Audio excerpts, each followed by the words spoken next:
नमस्कार, मैं हूं आपके साथ आशा सरमाल। आप देख रहे हैं जगह 24/7 का फेसबुक पेज। और इस वक्त आपको बताते चले कि लगातार जम्मू कश्मीर के अंदर सिर्फ एक ही खबर सुबह से ही सुर्खियां बटोरती हुई नजर आ रही है, वो है गुपकार अलायंस। और गुपकार अलायंस आज जिस तरह से बैठक करता हुआ नजर आया है, अब अटकलें ये लगाई जा रही हैं तो कुछ खास जो है वो जम्मू कश्मीर के अंदर देखने को मिल सकता है। क्योंकि जहां पर पहले से ही महबूबा मुफ्ती किनारा कर चुकी थी, उसके बाद डॉक्टर फारूक अब्दुल्ला की तरफ से भी कोई बयानबाजी देखने को नहीं मिली। लेकिन आज आपने देखा कि किस तरह से गुपकार अलायंस के अंदर लोग एकजुट होते हुए नजर आए, बातचीत करते हुए नजर आए। लेकिन बैठक में क्या कुछ खास रहा, इसी पर बातचीत करेंगे। सनम एजाज हमारे सहयोगी हमारे साथ जुड़ चुके हैं। सनम, बैठक में क्या कुछ खास रहा?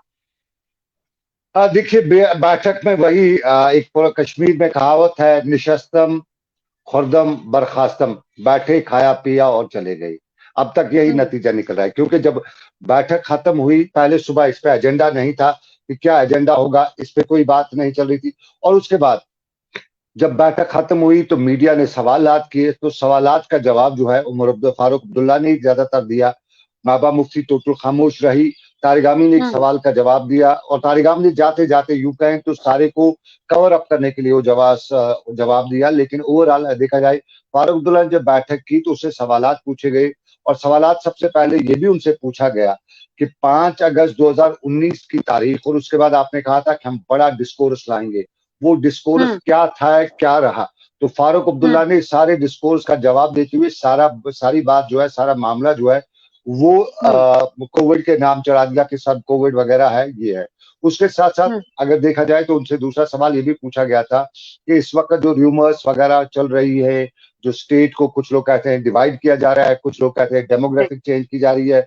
और इस सवाल जब उनसे पूछा गया तो उसने कहा जो आपके पास अफवाहें वो भी हम भी सुन रहे हैं, इससे ज्यादा हमारे पास कोई इसकी जानकारी नहीं है। और इम्पोर्टेंटली उनसे ये भी पूछा जी, बैठक में खास क्या रहा? ये तो पल्ला झाड़ने वाली बात हो गई सनम। नतीजे सामने नहीं आए हैं, रूटीन का इन्होंने बताया, लेकिन इस बैठक के से परिणाम निकल सकते हैं। बहुत ही इंपॉर्टेंट बैठक है जो पॉलिटिकल सर्कल्स कश्मीर के इस वक्त मानते, मेरी जो पॉलिटिकल कश्मीर के, मैं उनके साथ बात, अब जाहिर है आज का सबसे बड़ा मुद्दा यही है, और इसी मुद्दे पे चर्चा भी हो रही थी। जर्नलिस्ट फर्टर्निटी के लोग बात कर रहे थे, ट्रेडर्स बात कर रहे थे, और इसमें बहुत से सवाल उठ रहे थे कि all of a sudden Gupkar alliance की मीटिंग क्यों होती है। ये इंपॉर्टेंट है, क्योंकि आज सुबह ही जब यहाँ खन्मू में डीआरडीओ का कोविड हॉस्पिटल का इनॉग्रेशन था, Farooq Abdullah as an MP वहां पे मौजूद थे। वहां पे भी इनसे पूछा गया, फारूक अब्दुल्ला से मीडिया ने पूछा कि ये जो सर्कमस्टेंसेज हैं, हालात जो है इस वक्त, तो इसके बारे में क्या है, क्या कर रही है, क्या गवर्नमेंट ऑफ इंडिया कोई इनिशिएटिव ले रही है, क्या स्टेट की तरफ से कोई इनिशिएटिव है। तो फारूक अब्दुल्ला ने कहा मुझे कोई मालूम नहीं है, मुझे कुछ पता नहीं है। तो फिर उसके फौरन बाद ही ये मीटिंग का सिलसिला, और विदाउट एनी एजेंडा ये मीटिंग का। और सबसे बड़ी बात ये है, एज ए प्रोटोकॉल अगर हम देखें तो दिग्गज लीडर, बड़े लीडर जो हैं वो फारूक अब्दुल्ला हैं, वो नेशनल कॉन्फ्रेंस जैसी बड़ी पार्टी के लीडर हैं, और उम्र में भी वो बड़े हैं। और अगर मीटिंग बुलानी थी तो महबूबा मुफ्ती को फारूक अब्दुल्ला के घर आना चाहिए था। फारूक अब्दुल्ला का घर भी बहुत बड़ा, ये प्रोटोकॉल है, ये सिचुएशनल प्रोटोकॉल, लेकिन फारूक अब्दुल्ला ही महबूबा मुफ्ती के घर जाते हैं। तो इसमें कहीं ना कहीं बात है, और ये पॉलिटिकल सर्कल्स है या है कि जिस तरह से पिछले काफी दिनों से सुर्खियां बटोर रही हैं महबूबा मुफ्ती, और प्रधानमंत्री नरेंद्र मोदी पर ही सीधे तौर पर वो निशाना साधती हुई नजर आ रही हैं कि प्रधानमंत्री ने ही जो करना है वहां पर वो कर सकते हैं। क्या लगता है कि उसी को मद्देनजर रखते हुए डॉक्टर फारूक अब्दुल्ला वहां पर पहुंचे हुए थे? और एक और बड़ी बात यहाँ पर यह है कि क्या सियासी गतिविधियां तो नहीं जम्मू कश्मीर केंद्र शासित प्रदेश के अंदर शुरू हो गई? देखिए, पॉलिटिकल सर्कल्स इस चीज को मान रहे हैं कि कहीं न कहीं कोई इनिशिएटिव लेना चाहती है इस वक्त यहाँ गवर्नमेंट ऑफ इंडिया, तो के घर जाने को भी उसी से जोड़ते हुए बता रहे हैं कि कहीं मध्यस्थता जिसे हम कहें मीडिएशन जो है, वो कहीं फारूक अब्दुल्ला तो नहीं कर रहे हैं, क्योंकि महबूबा मुफ्ती के तेवर तेज हैं। और पिछली कई बार उनके जो सर्कल्स हैं या महबूबा मुफ्ती के खुद के अपने बयानात से लगता था कि वो बहुत ही हार्ड लाइनर स्टैंड अपनाए हुए हैं।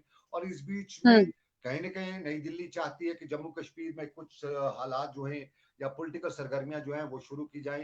तो फारूक अब्दुल्ला को एक टास्क दिया गया है, ये पॉलिटिकल सर्कल्स बता रहे हैं कि फारूक अब्दुल्ला को टास्क दिया गया है कि आप जाइए और महबूबा मुफ्ती को समझाइए, और समझाने के साथ साथ कुछ लोग ये भी कहते हैं कि उन्हें भी अपने साथ लेके आइए, क्योंकि और ये भी बताया जा रहा है कि आने वाले दिनों में जब कोई पॉलिटिकल सिनेरियो बनता है जम्मू कश्मीर का, तो वो उसमें फारूक अब्दुल्ला के साथ साथ महबूबा सनम, मुफ्ती को कहीं भी ऐसा लेके तो आएंगे। नहीं कि जिस तरह से पहले पॉलिटिकल ही सर्कल्स अटकलें या लगाई पॉलिटिकल जा रही एक्सपर्ट्स थी? कश्मीर के कहते हैं इस वक्त कि नई दिल्ली किसी भी जो पत्ता इस वक्त जो है, कोई भी ऐसा है जिसको हड़बड़ाते हुए नहीं छोड़ सकती है, और उसमें एक महबूबा मुफ्ती का एक ऐसा पत्ता है जो इस वक्त बहुत परेशान कुन मरहला पैदा कर सकता है कश्मीर दिल्ली के लिए, क्योंकि सब मानते और जानते हैं कि महबूबा मुफ्ती इन दिनों वोट पॉलिटिक्स नहीं कर रही है, बल्कि वो सेंटिमेंटल पॉलिटिक्स कर रही सेंटिमेंट्स की है। पॉलिटिक्स उसकी कर तुलना रही है। में नेशनल कॉन्फ्रेंस जो है वो वोट पॉलिटिक्स ज्यादा ही कर रही है, वो पानी, कोयले, हम्म बिजली वगैरह इन मुद्दों को लेकर ज्यादा बात करें, जबकि महबूबा मुफ्ती जो सेंटिमेंटल है, जिन्हें आमतौर पर कश्मीर में सेंटिमेंट्स के साथ जोड़ा जाता सनम, है, सवाल दिल्ली बहुत को अहम या है नई दिल्ली कि के कहीं बारे में। ऐसा तो नहीं कि जिस तरह से पहले ही अटकलें लगाई जा रही थी,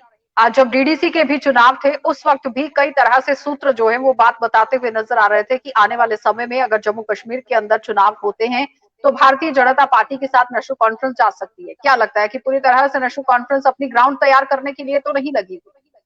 देखिए, नेशनल कॉन्फ्रेंस तो कहीं पे भी जा सकती है, और बाजी में भी ऐसा हुआ है, पास्ट में भी हम्म नेशनल कॉन्फ्रेंस जो है वो बीजेपी का एक हिस्सा रही है, और उमर अब्दुल्ला उसके फॉरेन मिनिस्टर भी रहे हैं, एमओएस फॉरेन भी रहे हैं, और ये कोई नई बात नहीं है कि नेशनल कॉन्फ्रेंस बीजेपी के साथ ना जाए। हाँ, वो और आज हम्म के समय में बहुत फर्क है। शायद अगर बीजेपी के साथ डायरेक्टली नेशनल कॉन्फ्रेंस कहीं जाती है तो उसके लिए बहुत महंगा भी पड़ सकता है, लेकिन इंपॉर्टेंट इस हम्म वक्त ये है, आज की गुप्कार अलायंस की मीटिंग इंपॉर्टेंट इसलिए है कि कल दिल्ली में मीटिंग होने जा रही है, प्राइम मिनिस्टर उसमें होंगे, वो उसकी अध्यक्षता जो है वो प्राइम मिनिस्टर करेंगे, उसमें एमओएस हम्म होम भी होंगे, डिफेंस मिनिस्टर भी होंगे, और कल जो है जो डिलिमिटेशन कमीशन की जो रिपोर्ट है उस पर भी बहस हम्म माना जा रहा है, जो हमारे क्वार्टर सर्कल्स है वो ये बता रहे हैं, कल डिलिमिटेशन कमीशन पे उस रिपोर्ट पे बहस भी होगी, और कुछ क्वार्टर से हमें ये खबर भी मिली है कि डिस्ट्रिक्ट जो डीसीज है, डिस्ट्रिक्ट डेवलपमेंट कमिश्नर्स, उनको भी पहले ही निर्देश दिए गए हैं कि वो अपने अपने इलाके की डेमोग्राफी का या जियोग्राफिकल सिचुएशन जो है उसका एरिया हम्म वाइज वो भी भेजें, और उसके साथ साथ पॉपुलेशनल जो स्ट्रक्चर है उसका भी उसको भी यानी कि वहां भेजें, ओवरऑल हम और ये ये कह ऑलरेडी सकते भेजा गया हैं, है। ओवरऑल ये जी। कहा जा सकता है सनम कि जिस तरह से आज मीटिंग का दौर शुरू किया गया वो कहीं ना कहीं जो कल मीटिंग होने वाली है उसी को मद्देनजर रखते हुए की गई। देखिए, इसमें बहुत से जो प्रोज एंड कॉन्स हैं या स्पेकुलेशन हैं वो हमें देखनी पड़ेंगी। इसमें ये भी देखना हम्म पड़ेगा कल की मीटिंग कितनी, क्योंकि कल तक जो परसों कौम के नाम खिताब वज़ीर-ए-आज़म प्रधानमंत्री का था, उस पे भी हम्म सब लोगों की कश्मीरियों की नजर थी, खास तौर पे कश्मीरियों की नजर थी, और जो इस दिनों अफवाहें कहें या स्पेकुलेशंस कहें या उसे जो कुछ भी नाम दे, जो चल रहा है कश्मीर वैली में, जो हम्म फोर्सेस की डिप्लॉयमेंट के हवाले से लोग बातें कर रहे हैं, जो बाकी सर्कमस्टेंस पे बातें करें, तो तब नजर थी प्रधानमंत्री के उस स्टैंड उस कौम के नाम भाषण पे, और हम्म अब कल जो हो क्योंकि रही है, सनम, इंपॉर्टेंट मीटिंग हो रही डिप्लॉयमेंट है। को लेकर बातें निकलकर सामने आई कि 200 कंपनियों को तैनात किया जा रहा है। दूसरी तरफ अफवाह ये भी है कि जम्मू कश्मीर के अंदर, केंद्र शासित प्रदेश के अंदर जम्मू को राज्य बनाया जाएगा, कश्मीर को 2 यूटीज में डिवाइड किया जाएगा। लेकिन अब देखना ये होगा कि आने वाले समय में क्या कुछ निकलकर सामने आता है, क्योंकि अगर कदावर नेता इस तरह से मीटिंग करते हैं और बाहर आकर सिर्फ और सिर्फ ये कहते हैं कि कोरोना की वजह से ये सारा तामझाम जो है वो जम्मू कश्मीर देखिए के अंदर अभी चल रहा है, एक किस्म से पल्ला झाड़ने की कोशिश जो है सनम वो की गई है। जल्दी जल्दी से, समय का अभाव है। देखिए अभी कुछ इसमें कहा।